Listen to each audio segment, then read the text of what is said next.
The notification flashed across my phone screen at 3:47 a.m. Domain foodwithgrace.com has been deleted. I'd been expecting it, but my heart still skipped a beat. 5 years of work, over 2 million followers, and a thriving business, all seemingly erased with a few keystrokes. My name is Grace Mitchell, and my ex-husband had just tried to destroy my career. I was in my kitchen, testing recipes for my upcoming cookbook when the message came through. The irony wasn't lost on me. I was literally making his favorite dish, a spicy Korean fried chicken that had gone viral last year, when he decided to pull the trigger on his revenge plan. Another text lit up my screen. How does it feel to lose everything? Maybe you should have thought twice before exposing my affair and the divorce proceedings. I wiped my hands on my apron and picked up the phone. Mark had always been vindictive, but this was a new low. He'd waited until now, 3 months after our divorce was finalized, thinking he'd caught me off guard.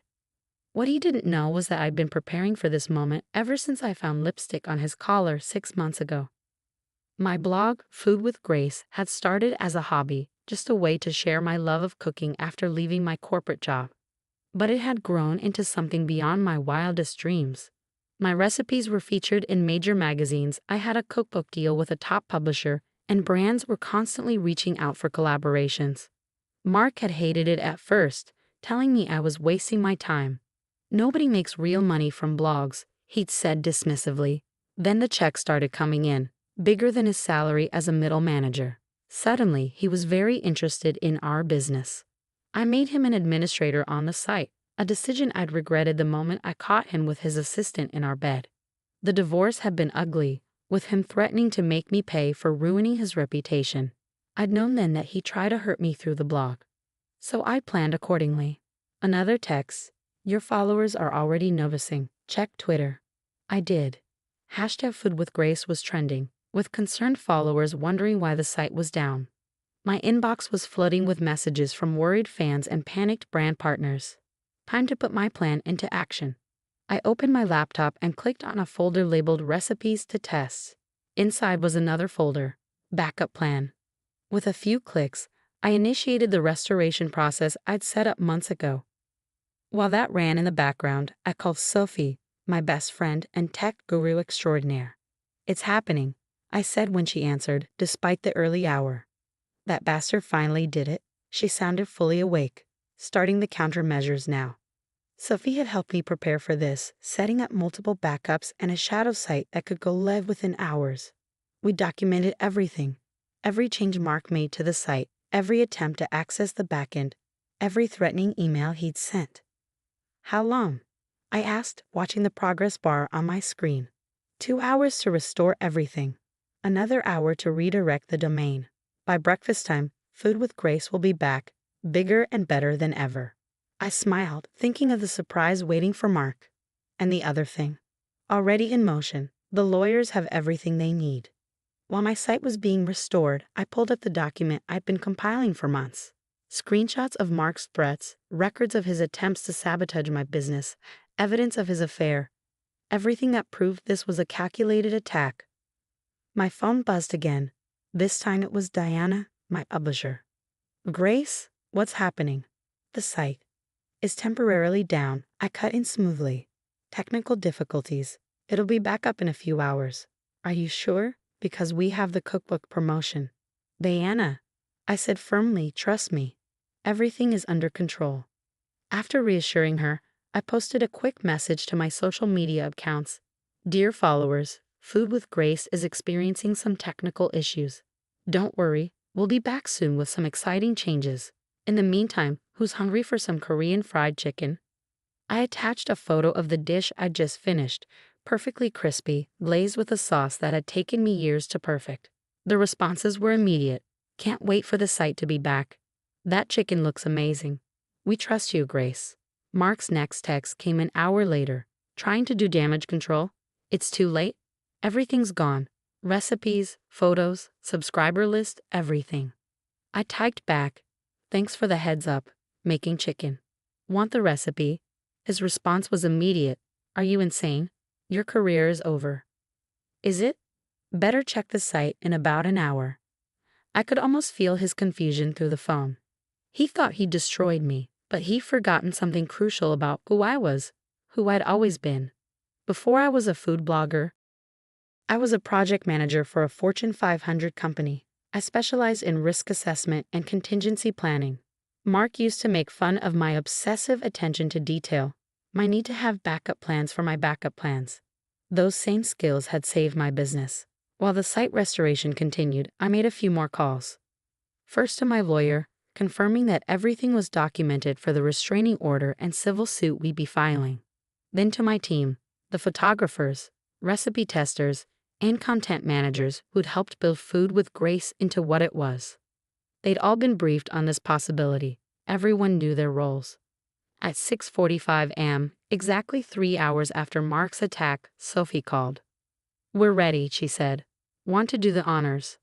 I sat at my kitchen counter, laptop open, the smell of Korean fried chicken still lingering in the air. Do it. With a few keystrokes, Food with Grace was back online, not just restored, but improved. The new site was faster, more secure, and featured an interface we'd been working on in secret for months. Every recipe was there, every photo, every subscriber. Plus some new content we'd been saving for this moment, including a video series on rising from the ashes, cooking Phoenix-inspired dishes from around the world. My phone started buzzing immediately, followers celebrating the site's return. Brands impressed by the smooth handling of the technical difficulties. Food magazines wanting to cover the story. And Mark, his messages became increasingly frantic. "What did you do? How is this possible? This isn't over." I waited until 7 a.m. exactly to respond. "You're right, it's not over. Check your email." I knew what he'd find in his inbox. A letter from my lawyer detailing the criminal charges for cyber attacks and the civil suit for attempted business sabotage. Every threat he'd made, every action he'd taken, meticulously documented. The final blow was the press release, scheduled to go out in 1 hour. Food with Grace announces major expansion. We'd be launching a cooking school, a kitchenware line, and yes, that cookbook deal had just been doubled. My phone rang, Mark again. I let it go to voicemail, focusing instead on plating the Korean fried chicken for its photo shoot. The sauce glistened perfectly, garnished with sesame seeds and green onions. Sophie arrived just as I was finishing the styling. "Want to hear something funny?" she asked, setting up her camera. His attempt to delete the site actually triggered our security protocol. We now have evidence of exactly how he did it. Timestamps, IP addresses, everything. I adjusted a piece of chicken slightly. He never did understand that destroying something doesn't make you powerful. Building does. Speaking of building, Sophie grinned. "Wait until he sees what else we've been working on." She was referring to our biggest project yet, one we kept completely under wraps. While Mark had been plotting to destroy Food with Grace, we've been developing an entire digital cooking platform. The attack on my site would now serve as the perfect launch publicity. As Sophie photographed the chicken, I checked the site metrics. Traffic was already higher than usual, with thousands of supportive comments pouring in. My followers weren't just staying, they were rallying around me. Another text from Mark. "You think you're so clever. This isn't the end." I finally replied, "You're right, it's a beginning. By the way, the chicken recipe you loved so much, I've improved it. But don't worry, you can find it on the site. It's under Sweet Revenge." The next few days passed in a whirlwind of activity. While Mark seethed and sent increasingly desperate threats, Food with Grace was experiencing unprecedented growth. The attempted takedown had become a rallying point, with my story spreading through social media like wildfire. "You have to see these numbers," Sophie said, bursting into my kitchen where I was filming a new recipe video. "We've gained 500,000 followers in 3 days." I kept my focus on the camera as I demonstrated the perfect way to fold dumplings. "How's the engagement?" "Off the charts. That Rising from the Ashes series, people are obsessed. The Phoenix metaphor is really resonating." Of course it was. Everyone loves a comeback story, especially one involving food and revenge served with style. My phone buzzed. Another email from Mark's lawyer, demanding we take down the press release about the site attack. I forwarded it to my legal team without reading it fully. They'd been expecting this. "Grace?" Sophie was looking at her tablet with concern. "Mark's posted something. You should see this." I finished crimping the last dumpling before checking the screen she held out. There it was, a lengthy post on LinkedIn of all places, painting himself as the victim of a vindictive ex-wife who had manipulated the narrative of our divorce. According to sources close to the situation, he'd written, Food with Grace was jointly developed, with significant contributions from both parties during the marriage. I actually laughed out loud. Significant contributions? He once suggested I make spaghetti more authentic by adding ketchup. Sophie wasn't smiling. He's claiming partial ownership of the brand. Let him. I turned back to my dumplings, placing them carefully in the steamer. We have years of documentation proving he had nothing to do with content creation. Plus, I pulled up a folder on my laptop labeled Insurance. Inside were hundreds of screenshots, every dismissive comment he'd made about the blog on social media, every email where he'd mocked my little cooking hobby, every text where he complained about me wasting time on recipe development. I saved everything, I explained. From day one. Call it a chef's instinct for keeping good records. Sophie scrolled through the folder, her eyes widening. There's even a video. From 3 years ago, Christmas dinner. He had quite a lot to say about how anyone could run a food blog, and how I was lucky he let me play around with this nonsense instead of getting a real job. I smiled. Mind if he was going through a documentary phase? Filmed the whole thing. You're scary sometimes, you know that? No, I corrected, checking the temperature on my steamer. I'm prepared.